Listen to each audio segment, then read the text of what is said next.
자, 창세기는 예수님에 대해서 증거하는 책입니다. 그러면 어떤 식으로 예수님을 증거하고 있을까요?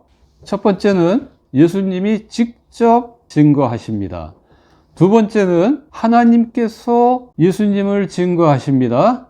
세 번째는 사람을 통해서 증거하십니다.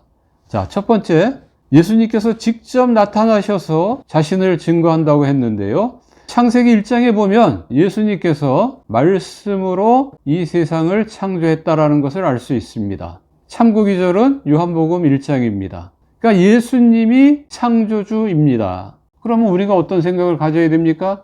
안 된다, 못한다, 비관하거나 좌절하거나 낭망하지 말아야죠.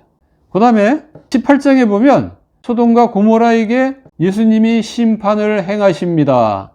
구약에서 사람의 형태로 나타난 하나님은 바로 예수님을 가리키는 겁니다. 이 소돔과 고모라 심판에 대해서 예수님께서 복음서에서 자신이 이 땅에 재림해 올 때 나타나는 심판과 연결을 지으셨습니다. 그러니까 어떻게 보면 소돔과 고모라 심판은 예수님이 재림하시기 직전에 행하실 그 심판을 예표한다. 즉 미리 보여준다. 이렇게 얘기할 수 있는 겁니다. 그러니까 이미 창세기에 창조와 심판에 대해서 벌써 나왔어요. 자, 우리는 보통 창세기 그러면 모든 것의 시작으로 생각을 하잖아요. 근데 창세기에는 시작만 얘기하는 게 아니라 끝도 얘기를 했다고요. 마침도 얘기를 했다고요. 그래서 예수님이 자신을 가리켜서 뭐라고 얘기합니까? 요한계시록에 보면 알파와 오메가다. 시작과 끝이다. 이렇게 말씀을 하시는 겁니다. 그 다음에 32장에 보면은 예수님께서 하나님의 군대 장관으로 야곱에게 나타나십니다. 야곱이 에서 때문에 벌벌 떨면서 무서워하고 있었는데 에서는 무서워할 존재가 아니다. 내가 이렇게 하나님의 군대를 이끌고 왔으니 벌벌 떨지 말고 안심하라. 그런 차원에서 나타나신 거죠. 여러분 열왕기 하에 보면 자기 사환의 눈을 딱 열어줬어요. 열어주니까 뭐가 보였습니까? 불말과 불수레로 가득 차 있는 천군 천사가 보였던 겁니다. 예수님이 군대 장관으로 불말과 불수레로 가득 차 있는 천군 천사를 이끌고 내 앞에 지금 있어요. 눈에 내가 안 보일 뿐이지. 나와 함께 다니신다고. 근데 내가 사람을 두려워할 이유가 뭐가 있죠? 그러니까 창조와 심판이라는 그 역사의 시작과 마침 중간에 살아가는 하나님의 백성들은 두려워할 필요가 없다는 거죠. 왜냐하면 예수님이 하나님의 군대 장관으로 야곱을 보호해 주려고 했던 것처럼 우리를 보호해 줄 것이기 때문에 그렇다라는 겁니다. 그 다음에 두 번째, 하나님께서 예수님을 증거하고 있어요. 창세기 3장 15절에 보면 아담과 하와로 하여금 죄를 짓게 만들었던 그 마귀를 예수님께서 멸망시켜버리고, 두 번째, 자기의 선택한 백성들은 구원해주는 그런 내용이 나온다 이 말입니다. 창세기 22장 18절에 보면 네 자손을 통해서 천하 만민이 복을 얻게 될 것이다 말씀하고 있습니다. 이 자손은 예수 그리스도를 가리킨다 이렇게 설명을 해놨단 말입니다. 그러니까 네 자손을 통해서 천하 만민이 복을 얻게 된다라는 얘기는 예수님을 통해서 자신의 백성들은 세상 어디에 있든지 구원을 해 주신다. 그런 의미가 된다 이 말이에요. 그 다음에 세 번째, 창세기는 사람을 통해서 예수님을 증거하고 있습니다. 골로새서에 보면은 예수님을 가리켜서 하나님의 형상이다 이렇게 말씀하고 있어요. 사람도 하나님의 형상이고 예수님도 하나님의 형상이므로 사람을 통해서 예수님을 알 수가 있는 겁니다. 그 대표적인 사람들이 아벨, 에녹, 노아, 아브라함, 이삭, 요셉 이런 사람들입니다. 아브라함을 보시면은요, 아브라함은 창세기 14장에 보면 잡혀갔던 롯을 구해 옵니다. 왕의 역할을 했던 거죠.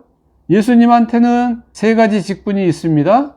왕, 제사장, 선지자입니다.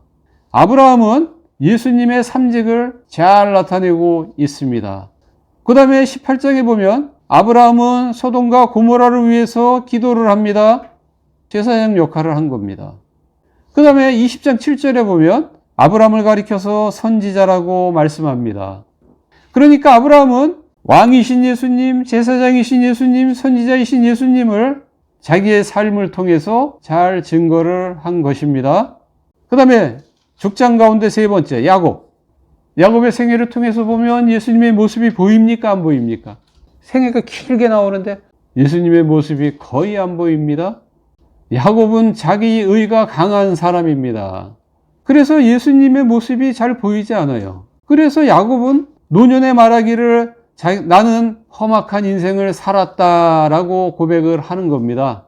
그 다음에 네 번째는 야곱의 아들들인데요. 그 가운데 요셉에 대해서 37장부터 길게 얘기하고 있습니다.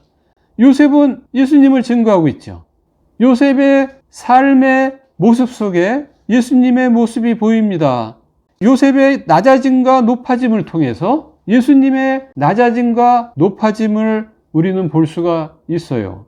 아버지로부터 큰 사랑을 요셉은 받았습니다. 나머지 형들이 시기해서 그를 구덩이에 빠뜨렸고 노예 상인들한테 노예로 팔아버립니다. 낮아짐이죠. 요셉의 형들이 유대인들의 조상 아닙니까? 예수님도 하나님의 사랑을 많이 받았는데 유대인들은 그런 예수님을 결국 십자가에 못 박아 죽이게 됩니다. 그런 요셉을 하나님은 높여서 애굽의 총리로 삼듯이 그런 예수님을 부활시키셔서 하나님 우편에 앉혀서 세상을 다스리는 만왕의 왕으로 삼습니다.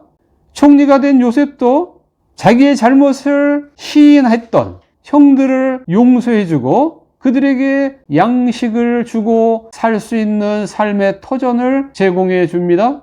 마찬가지로 예수님도 회개하는 자들에게는 용서해 주시고 그들에게 구원의 복, 함께하는 임마누엘의 복을 주십니다. 이 사람을 통해서 예수님을 증거한다고 했는데요. 구약의 인물들은 예수님을 증거했고 예수님을 통해서 우리는 예수님처럼 살려고 하는 거니까 결국 우리들의 삶은 구약의 성도들의 삶하고 별로 다를 게 없어요. 자, 창세기를 개략적으로 이렇게 봤는데요. 제가 여기다 기록해 놓지 않은 부분까지도 여러분들이 찾아보셨으면 좋겠습니다. 더 있어요. 창세기는 역사의 시작에 대해서만 이야기하는 책이 아니라 역사의 끝과 어떻게 이 역사를 진행시켜 나갈 것인가에 대한 내용까지도 기록이 되어 있습니다. 즉 예수님을 통해서 이 역사가 어떻게 진행될 것인가에 대해서 설명을 해주고 있는 책이라고요. 어떻게 보면 창세기는 나머지 모든 성경의 요약판, 축소판이라고도 할 수 있어요. 그러니까 성경을 통해서 예수님을 많이 알아가시고 그 예수님을 믿음으로 말미암아 예수님의 생명이 여러분들한테 흘러 들어가서 여러분들의 신앙이 날마다 자라나시기를 주의 이름으로 축원합니다.